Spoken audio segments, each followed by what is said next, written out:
Frères et sœurs, la paix soit avec vous. Alors je continue cette réflexion sur la révélation publique, son lien avec les révélations privées. Donc la révélation publique, elle a finalement comme centre, comme plénitude et comme médiateur le Christ, qui est une personne divine qui vient révéler la vérité définitive que nous avions besoin de savoir sur Dieu le Père pour notre salut.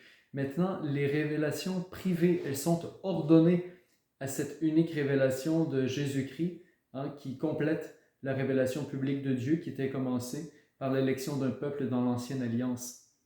Donc les révélations privées, finalement, elles ne sont pas de foi. On n'a pas à y joindre par la foi. Elles sont une aide pour la foi. C'est ce qu'enseigne l'Église.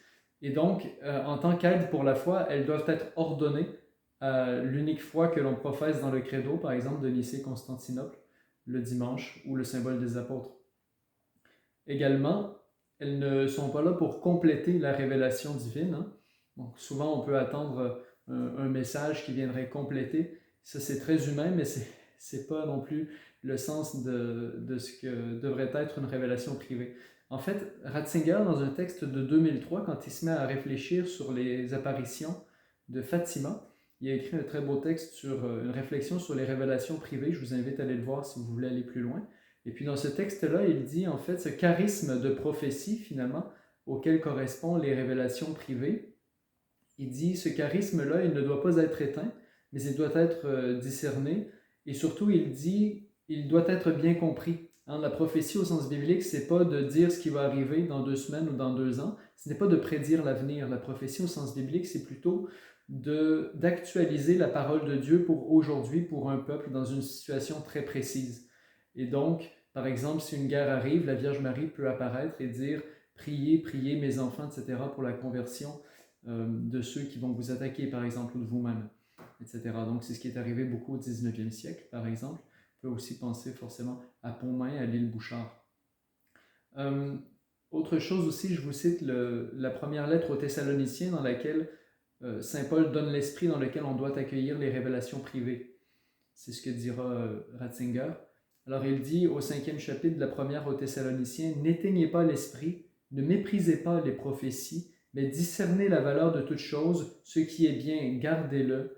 À toutes les époques est donné à l'Église le charisme de prophétie qui doit être examiné, mais ne peut pas être déprécié. » Donc ça, ce sont des paroles de Ratzinger qui sont ajoutées. Autrement dit, les prophéties aujourd'hui que sont les révélations privées en quelque sorte, permettent de connaître la volonté de Dieu comme exigence et indication pour le présent. Exigence et indication pour le présent, ce sont les mots de Ratzinger, qui donc nous fait comprendre que les révélations privées actualisent l'unique révélation de Dieu en Jésus-Christ pour nous aujourd'hui dans une situation donnée. Voilà. Alors je vous encourage évidemment à aller voir des révélations privées, surtout celles qui sont approuvées par l'Église, c'est-à-dire que l'Église dit oui, vous pouvez lire ces textes-là, ils ne sont pas contraires à la foi et en plus, ils peuvent être crus de manière raisonnable et prudente. Après, je sais qu'il y en a beaucoup d'autres et puis il y a tout le phénomène d'Internet avec YouTube et tout le monde se fait prophète. Alors je vous invite à être assez prudent par rapport à ça. Surtout lorsqu'on vous invite au schisme avec l'Église et lorsqu'on vous invite à une désobéissance ou même carrément à un rejet d'une partie de la foi. Donc forcément, ce sont des éléments qui ne viennent pas de Dieu à ce moment-là. Satan se déguise en ange de lumière, comme dit saint Paul aux Corinthiens. Alors je vous invite à être prudent et de rechercher toujours le charisme supérieur, c'est-à-dire la charité, comme il dit au 13e chapitre de la lettre aux Corinthiens. Alors voilà, bonne investigation de votre côté et que Dieu vous bénisse. Bonne journée.